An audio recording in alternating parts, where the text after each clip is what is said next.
Seri kedua Bukek Xiansu. Suling Emas. Audiobook novel silat. Cerita, Ho Ping Hu. Bab 20. Ayah, aku tidak mau menikah dengan Kui Seng. Tidak mau dengan raja muda di timur, pangeran di barat atau putra mahkota di utara. Aku hanya mau menikah dengan Kam Siek, biar dia jenderal tolol, biar dia laki-laki canggung. Aku sudah cinta kepadanya, ayah. Kam Siek duduk bengong di pinggir pembaringan.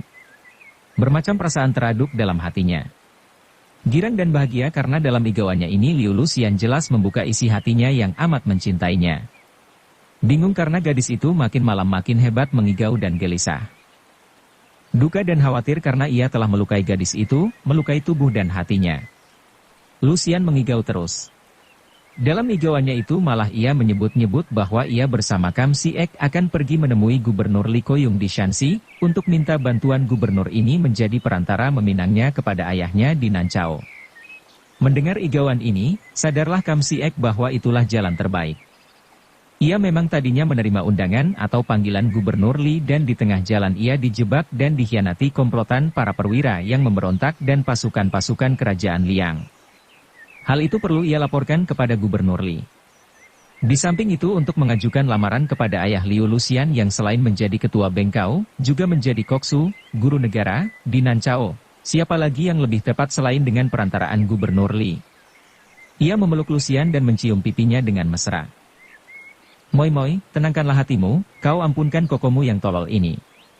Aku cinta kepadamu, moi moi, dan demi Tuhan, aku akan meminangmu dari tangan ayahmu. Ia lalu sibuk melepaskan perahu daripada ikatan, mendayung ke tengah lalu memasang layar. Biarpun bukan ahli, Kam Siek tidak asing dengan pelayaran, maka biarpun hari telah berganti malam, ia berani melayarkan perahunya di bawah sinar bulan. Luxian membuka matanya dan tersenyum-senyum girang.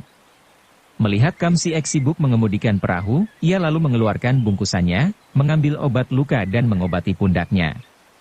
Kemudian ia mengusap-usap pipinya yang masih panas oleh ciuman Kam Siek, turun dari pembaringan perlahan-lahan lalu keluar dari dalam bilik. Koko, Kanda, ia berseru memanggil lirih. Kam Siek terkejut dan menoleh. Melihat gadis itu berdiri bersandar pintu bilik, ia terkejut, girang dan juga khawatir. Kau sudah bangun, moi moi? Kau beristirahatlah, jangan keluar dulu, nanti kena angin. Itu ada bubur di meja, kau makanlah. Aku tidak lapar, Koko, dan aku sudah sembuh. Mana bisa ia merasa lapar kalau hatinya sebahagia itu? Pula, ketika ia berpura-pura pingsan dan mengigau, bukankah Kam Siek dengan amat telaten telah menyuapinya dengan bubur sampai kekenyangan? Aku merasa seperti baru bangun dari mimpi. Koko, kau melayarkan perahu ini kemanakah? Girang sekali hati Kam Siek melihat kekasihnya benar-benar telah sembuh, wajahnya berseri, pipinya merah dan matanya bersinar-sinar. Pundakmu tidak nyeri lagi, moi moi? Dengan gaya manja Luxian menggeleng kepalanya lalu berjalan menghampiri. Dengan satu tangan Kam Siek memegang tali layar, tangan kedua meraih lengan gadis itu dan mereka berpegang tangan, saling pandang penuh kasih. Sian moi, kau tahu bahwa aku dipanggil oleh Gubernur Li akan tetapi oleh pasukan yang berkhianat dan bersekongkol dengan Raja Liang, aku diculik. Hal ini harus kulaporkan kepada Gubernur Li, maka aku sekarang hendak pergi ke Shanxi untuk berunding dengan beliau. Kuharap kau suka ikut denganku ke sana, selain berunding urusan pengkhianatan itu, aku pun perlu minta bantuannya. Sampai di sini pemuda itu berhenti bicara dan mukanya menjadi merah. Bantuan apa, Koko? Luxian bertanya, pura-pura tidak tahu akan tetapi diam-diam girang sekali karena agaknya akalnya, mengigau, itu berhasil baik. Moi moi. Tangan Kam Siek menggenggam erat-erat tangan Luxian. Aku hendak mohon bantuannya untuk menjadi orang perantara, mengajukan pinangan atas dirimu dari tangan ayahmu, Pat Jiu Sin Ong Liu Gan di Nanchao. Girang sekali hati Luxian. Koko, kemanapun juga kau pergi, aku suka ikut. Tidak ada kegembiraan yang lebih besar bagi muda-mudi daripada kegembiraan dua buah hati yang saling bertemu. Berhari-hari mereka menjalankan perahu sambil bersenda gurau, menceritakan keadaan masing-masing, menangkap ikan dan masak-masak lalu makan bersama. Kam Siek makin mendalam cinta dan kagumnya terhadap Luxian, mengagumi kecantikan dan kelincahan gadis ini, termasuk wataknya yang kadang-kadang aneh. Di lain pihak, Lucian juga kagum akan kekasihnya yang sudah tiada orang tua lagi, tentang keturunan keluarga Kam yang semenjak dahulu terkenal sebagai panglima-panglima perang jagoan. Ketika Lucian bercerita tentang pertemuannya dengan kakak seperguruan jenderal itu, yaitu Lai Kuilan di dalam benteng, Kam Siek menyatakan kekhawatirannya. Suci seakan-akan telah menjadi saudara kandungku.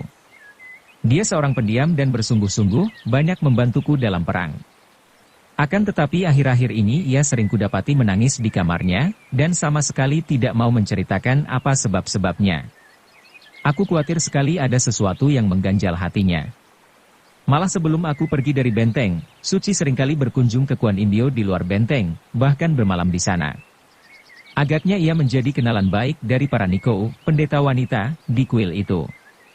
Mendengar ini, Lucian dapat menduga dan ia hanya mengeluh di dalam hatinya, tidak mau menceritakan apa yang menjadi dugaannya.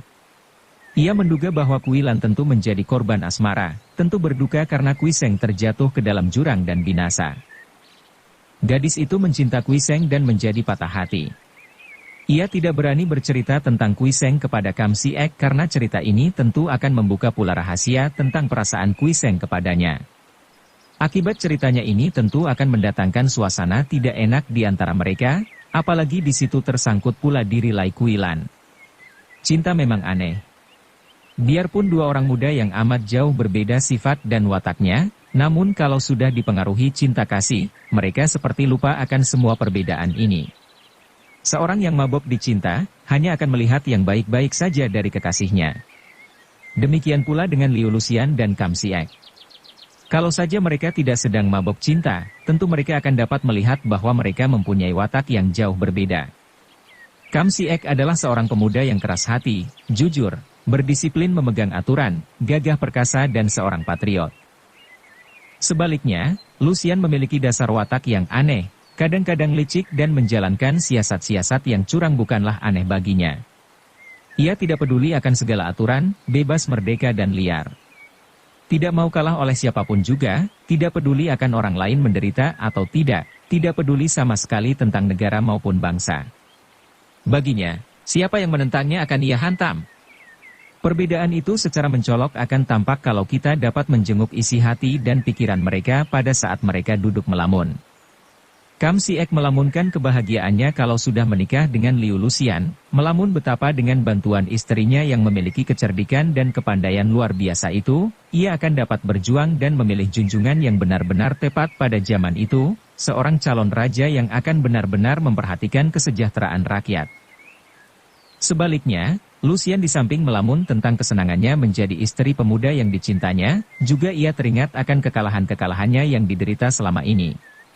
Hatinya panas bukan main kalau ia teringat betapa ia sama sekali tidak berdaya menghadapi orang-orang sakti seperti Kuiseng, Ban Pilocia, Baisan, dan Kong Lo Senjin. Alangkah masih jauh ia ketinggalan dalam ilmu silat, pikirnya dengan hati tidak puas. Ia bercita-cita untuk memperdalam ilmu silatnya, mencari kitab-kitab pusaka dan wasiat-wasiat ilmu silat agar ia dapat menjadi seorang tokoh sakti yang akan menjaga dunia persilatan, mengalahkan orang-orang itu. Pertama-tama ia akan minta kepada ayahnya untuk mewariskan ilmu-ilmu baru ciptaan ayahnya, kemudian ia akan menitahkan anak buah suaminya untuk menyelidiki dan mencari orang-orang berilmu. Untung bagi mereka, di dalam perjalanan mereka tidak bertemu dengan Ban Pilocia maupun Kong Lo Senjin dan setelah tiba di wilayah Shanxi, mereka merasa aman, melakukan perjalanan cepat dengan menunggang kuda memasuki ibu kota Shanxi, menghadap Gubernur Li Koyung. Gubernur Li adalah seorang yang cerdik sekali. Dia merupakan seorang di antara pimpinan pemberontakan yang menggulingkan kedudukan kaisar terakhir dinasti Tang. Akan tetapi ia tidak semaju Gubernur Chu Bun di Honan yang akhirnya berhasil menggulingkan kerajaan Tang dan mengangkat diri sendiri menjadi kaisar pertama kerajaan Liang. Terhadap Jenderal Kam Siek, Gubernur Li berlaku amat hati-hati. Ia maklum bahwa jenderal muda ini amat setia terhadap negara dan bangsa, dan bahwa jatuhnya kerajaan Tang tidak mempengaruhi hati Kam Goan Sui. Oleh karena itulah maka dengan cerdik ia hendak mempergunakan tenaga dan pikiran jenderal muda itu secara halus. Ia menyambut kedatangan Kam Siek dengan ramah tamah dan penuh penghormatan, juga terhadap Liu Lucian yang diperkenalkan sebagai putri Bengkau, ia menyambut dengan ramah. Ketika secara singkat Kam Siek menceritakan bahwa perwira Shipang yang diutus memanggilnya ke benteng itu telah bersekongkol dengan pasukan kerajaan Liang untuk menawannya, Gubernur Li menjadi marah sekali. Keparat itu berani melakukan kejahatan seperti itu? Gubernur Li menggebrak meja, memanggil seorang panglima dan memerintahnya segera berangkat membawa pasukan dan surat perintahnya untuk menangkap Pang Chiangkun dan menjatuhi hukuman mati. Setelah itu ia menjamu kedua orang tamu agung ini dengan arak dan hidangan lezat. Berkali-kali ia memberi selamat atas pembebasan Kam Goan Sui daripada bahaya. Kemudian, setelah mereka kenyang makan minum dan mengusir para pelayan, Gubernur Li Koyung berkata, "Goan Sui, saya ingin sekali bicara empat mata denganmu, untuk merundingkan urusan negara dalam keadaan kacau balau seperti sekarang ini." Berkata demikian, ia melirik ke arah Liu Luxian. Gadis ini tentu saja maklum bahwa dia merupakan orang luar, apalagi dia adalah putri guru negara Nancao, maka tentu saja ia tidak berhak mendengar. Namun dasar ia berwatak nakal dan kukuai, aneh, ia pura-pura tidak tahu dan enak-enak duduk minum arak wangi. Kam Siek merasa tidak enak sekali. Mengusir Liu Luxian pergi, tentu saja tidak enak baginya, mendiamkannya saja kekasihnya berada di situ, juga tidak enak terhadap Gubernur Li. Maka dengan memberanikan hati ia lalu berkata sambil bangkit berdiri dan menjura kepada gubernur itu. "Li Taijin, harap maafkan. Sebelum kita meningkat kepada percakapan urusan negara yang penting, baiklah lebih dulu saya menyatakan terus terang bahwa Nona Liu ini bukanlah orang luar. Dia adalah calon istri saya, yaitu, kalau saja Taijin sudi melepas budi kebaikan kepada kami berdua untuk menjadi orang perantara dan mengajukan pinangan kepada Bengkau Chu di Nancao." Setelah berkata demikian, dengan muka merah ia duduk kembali. Liu Luxian tersenyum di dalam hati, akan tetapi ia diam saja pura-pura tunduk karena malu. Sejenak gubernur ini tercengang, kemudian ia tertawa bergelak-gelak saking girangnya. Tidak ada kesempatan sebaik ini. Cocok benar dengan cita-cita hatinya. Mengikat hubungan baik dengan Nancao. Melepas budi kepada Jenderal Kam. Maka ada kesempatan yang lebih bagus daripada ini demi terlaksananya cita-citanya? Hahaha. Bagus, bagus sekali. Kyonghi, selamat, selamat. Memang sudah tiba waktunya Kam Goan Sui memilih teman hidup dan Nona Liu yang cantik jelita putri Bengkau benar-benar merupakan pasangan yang amat cocok dengan Kam Goan Sui. Sekali lagi Kyonghi dan tentu saja dengan segala senang hati saya suka menjadi perantara. Gubernur Li mengangkat cawan memberi selamat dan dua orang muda itu cepat menghaturkan terima kasih. Setelah itu, Gubernur Li Koyung berkata dengan suara bersungguh-sungguh. "Jiwi, kalian tentu maklum bahwa bekas Gubernur Chubun yang sekarang mengangkat diri sendiri menjadi Raja Dinasti Liang adalah seorang pengkhianat, maka tidak mengherankan pula ia berusaha menculik Kam Goan Sui. Memang dahulu kami bekerja sama dalam usaha menggulingkan Raja Tang yang pada waktu itu merupakan Raja Lalim. Akan tetapi sama sekali bukan menjadi rencana kami untuk mengangkat diri sendiri menjadi raja, melainkan hanya bermaksud menggulingkan Raja Lalim dan mencari pengganti yang tepat. Siapa kira Chubun berkhianat dan mendirikan dinasti baru yang sekarang ini? Maka tidak mengherankan apabila mereka yang tadinya membantu dalam perjuangan, kini memisahkan diri dan terbentuklah kerajaan-kerajaan kecil.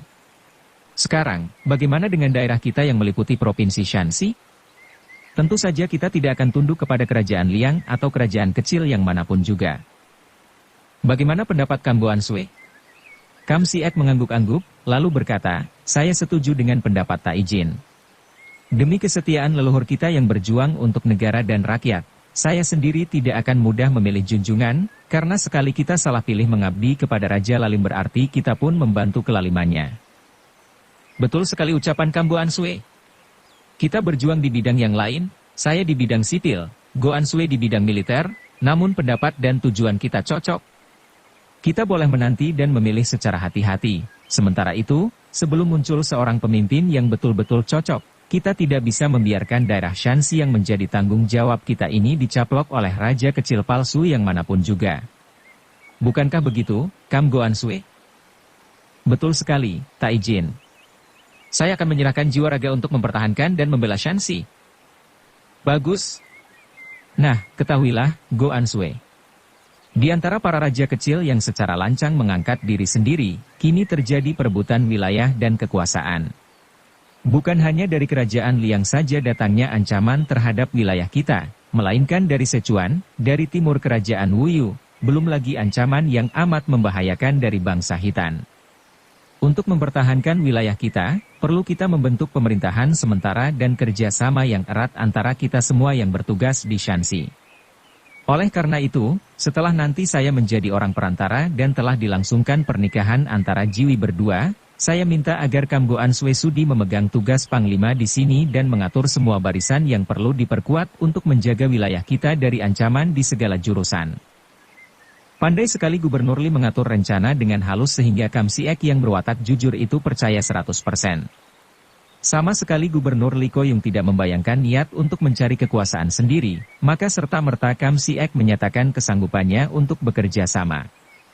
Adapun Lucian yang lebih cerdik dan sudah biasa menghadapi kelicikan dan siasat busuk orang, sedikit banyak menaruh curiga, akan tetapi ia tidak mau peduli akan cita-cita gubernur itu. Hasratnya hanya satu yaitu menjadi istri Kam Siek yang dicintainya, dan kalau gubernur itu dapat menjadi perantara sehingga hasrat hatinya terkabul, ia merasa cukup puas. Baginya sama saja apakah gubernur Li itu seorang patriot tulen ataukah seorang pengkhianat. Juga ia tidak peduli Kam Siek akan membantu siapa, asal jenderal muda yang perkasa ini menjadi suaminya. Ketika utusan Gubernur Li yang merupakan sepasukan berkuda membawa seorang wakil dan surat pribadi mengajukan pinangan, berikut pula berpeti-peti barang berharga, tiba di Nancao menghadap kepada Bengkau Pajiu Sinong Liugan, ketua Bengkau ini membaca surat dan menarik napas panjang. Betapapun juga, ia kurang cocok dengan pilihan putrinya ini, dan ia akan lebih senang kalau putrinya mendapat jodoh seorang tokoh Kang Ou seperti Kui Seng. Putrinya terdidik sebagai seorang ahli silat, sebagai seorang yang biasa terbang bebas seperti burung di udara, sekarang putrinya memilih Kam Siek, seorang jenderal yang terkenal sebagai ahli perang yang berdisiplin. Bagaimana dapat cocok watak mereka? Akan tetapi karena surat itu dilampiri surat putrinya, dan ia mengenal baik watak putrinya yang mewarisi wataknya sendiri, yaitu tidak mau mundur sejengkal pun untuk melaksanakan keinginan hatinya, pula mengingat bahwa Kam Siek adalah seorang pemuda perkasa yang dijadikan rebutan oleh kaum wanita, keturunan panglima-panglima perkasa pula, terpaksa ia mengalah.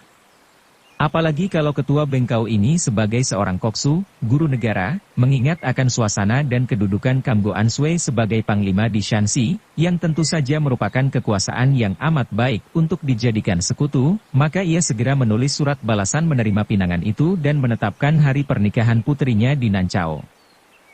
Semenjak kerajaan besar Tang yang memerintah selama hampir 3 abad, 618-907, roboh oleh Gubernur Chubun yang kemudian mengangkat diri sendiri menjadi raja dari kerajaan Liang Muda, muncul raja-raja kecil di seluruh negara yang jumlahnya sukar dihitung.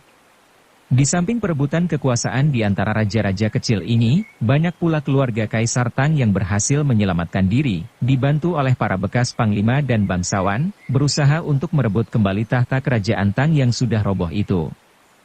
Seorang pangeran Tang secara diam-diam menghimpun kekuatan dan berhasil menarik tenaga-tenaga ahli, di antaranya bahkan telah mendapat bantuan dari bekas Raja Muda Sinjiu Chou Pak Ong yang sekarang sudah menjadi seorang kakek lumpuh yang sakti dan berjuluk Kong Lo Sengjin, dapat pula menarik bantuan Gubernur Li Koyung yang dibantu oleh Jenderal Muda Kam Siek. Dan masih banyak pula orang-orang gagah yang menganggap bahwa memang Pangeran Tang itu tepat untuk mendirikan kembali kerajaan Tang. Setelah berhasil merampas tahta kerajaan dari pemerintah Liang Muda. Setelah mengalami perang hebat, yang merupakan perang saudara, maka berhasillah Pangeran Tang itu merobohkan kerajaan Liang Muda, menghajar habis bala tentaranya dan merampas kota Raja Lokyang. Hal ini terjadi pada tahun 923 sehingga kerajaan Liang Muda itu hanya tercatat dalam sejarah sebagai kerajaan pertama dari zaman 5 dinasti, berumur hanya 17 tahun saja, 907-923. Kini pemerintahan dikuasai lagi oleh keluarga kerajaan Tang, dimulai pada tahun 923 itu dan diberi nama kerajaan Tang Muda. Akan tetapi ternyata tidaklah seperti kerajaan Tang yang telah roboh. Kerajaan Tang Muda ini, karena masih terus-menerus timbul rebutan kekuasaan di antara orang dalam, juga ancaman serangan dari raja-raja kecil masih terus mengepung kerajaan Tang Muda. Gubernur Li yang berjasa dalam perjuangan ini, ternyata tidak diberi kenaikan pangkat, tidak ditarik ke kota raja untuk dijadikan menteri, melainkan oleh Raja Tang Muda ditetapkan menjadi gubernur di Shanxi seperti biasa dan hanya diberi pengampunan atas dosa-dosanya karena dahulu pernah ikut memberontak kepada raja terakhir dinasti Tang. Gubernur ini tidak berani membantah secara berterang, namun di dalam hatinya timbul dendam terhadap kerajaan Tang Muda. Adapun Kam Si-ek yang tenaganya amat dihargai dan terutama sekali masih amat dibutuhkan oleh kerajaan baru ini, Jenderal Kam Si-ek tetap tinggal di Shanxi. Waktu berjalan dengan amat cepatnya dan sementara terjadi pergantian kekuasaan itu, pernikahan antara Kam Si-ek dan Liu Luxian sudah berjalan 7 tahun dan mereka mempunyai seorang putra berusia 6 tahun. Anak ini bernama Kam Busong. Seorang anak yang sinar matanya tajam membayangkan kecerdasan, wajahnya toapan, lebar dan terang, dan mempunyai tulang dan otot yang kuat, menjadi bahan baik untuk menjadi ilmu silat. Akan tetapi, Kam Si-ek lebih suka menggembleng putranya itu dengan ilmu surat lebih dulu, maka sejak berusia 5 tahun, Kam Busong sudah pandai membaca ribuan huruf. Suami istri ini pada tahun-tahun pertama hidup penuh kebahagiaan, berenang dalam madu cinta kasih.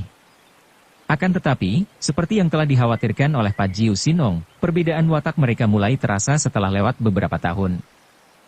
Dalam soal pendidikan terhadap Busong saja, mereka sudah berbeda pendapat dan hal ini sudah menjadi bahan percekcokan.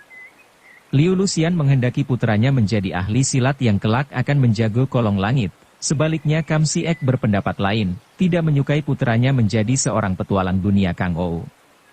Soal-soal lain yang jelas memperlihatkan perbedaan paham dan kesenangan segera susul-menyusul memperlihatkan diri.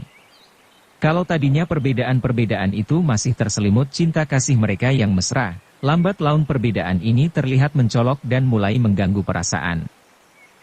Luxian beberapa kali menyatakan keinginannya merantau, malah mengajak suaminya meninggalkan tugas untuk setahun 2 tahun agar mereka dapat mengajak putra mereka merantau dan menambah pengalaman di dunia Kang Ou. Tentu saja Kam Si-ek menolak ajakan ini. Luxian menyatakan bahwa ia ingin sekali memperdalam ilmu kepandaiannya agar kelak dapat diturunkan kepada putranya atau setidaknya, kelak takkan dapat terhina lagi oleh orang-orang sakti seperti pernah mereka derita ketika mereka bentrok melawan orang-orang sakti. Akan tetapi Kam Si-ek menjawab bahwa bukanlah ilmu silat yang dapat melindungi kita, melainkan watak yang baik.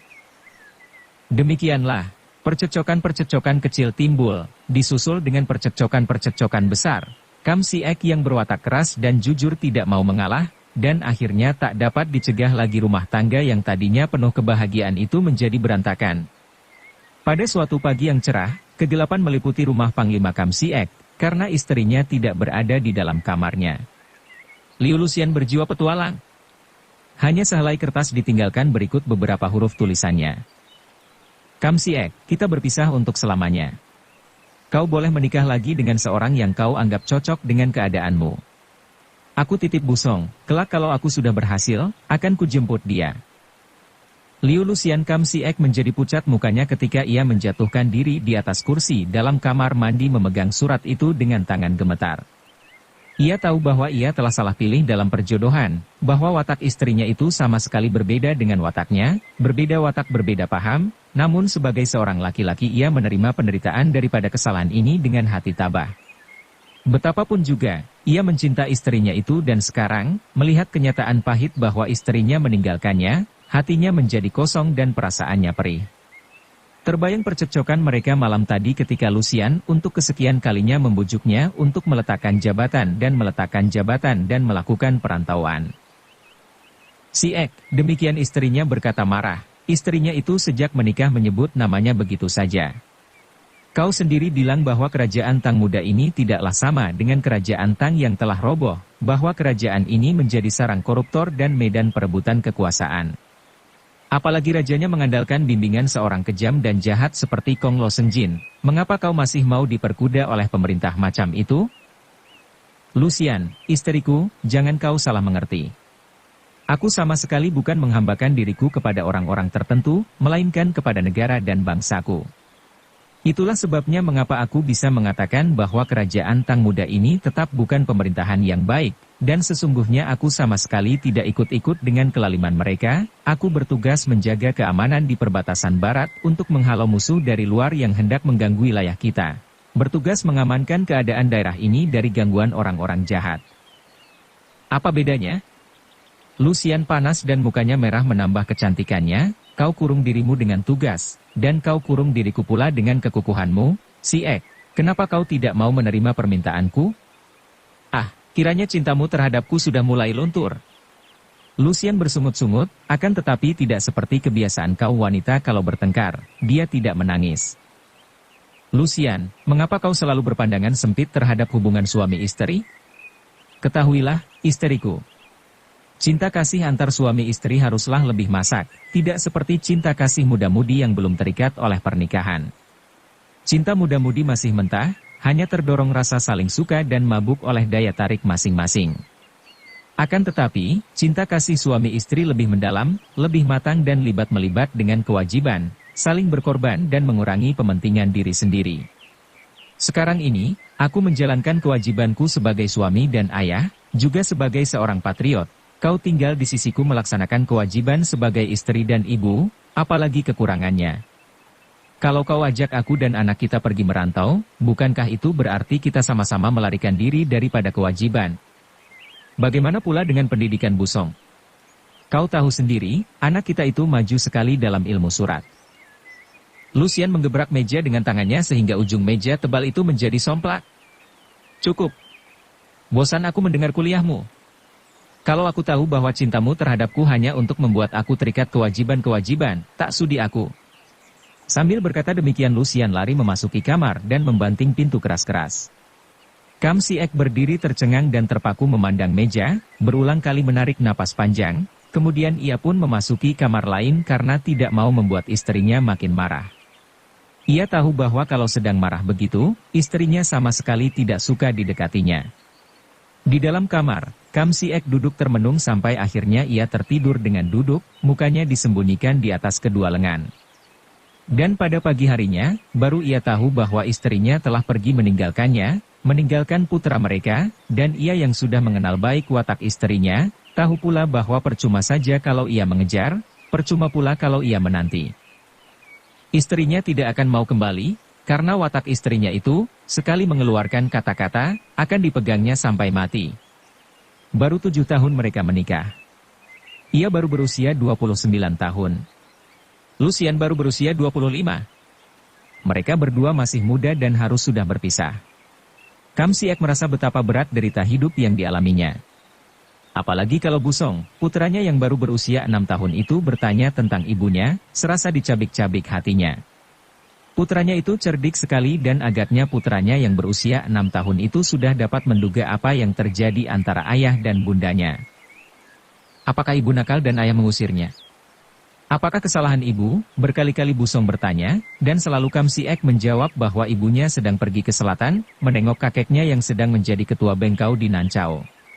Busong tidak menangis, hanya menyatakan heran dan tidak percaya mengapa ibunya pergi begitu saja tanpa pamit kepadanya, pergi tidak mengajak ayahnya ataupun dia.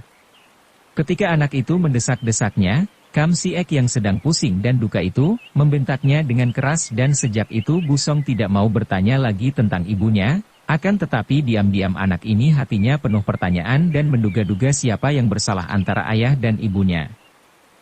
Ia sudah terlalu sering mendengar ayah dan ibunya bercekcok. Ia tahu bahwa mereka bertengkar akan tetapi tidak tahu apa urusannya dan tidak tahu pula siapakah sebetulnya yang salah di antara mereka. Hidup seakan-akan hukuman bagi Kam Si Ek semenjak istrinya pergi meninggalkannya. Setelah Lucian pergi, barulah ia merasa betapa sunyi rasanya dan betapa tiada kegembiraan sama sekali dalam hidupnya. Kalau keadaan kerajaan Tang Muda tidak seburuk itu, agaknya ia akan mendapat hiburan dengan pekerjaannya. Akan tetapi keadaan kerajaan Tang Muda ini benar-benar seperti yang digambarkan Lucian dalam pertengkaran mereka.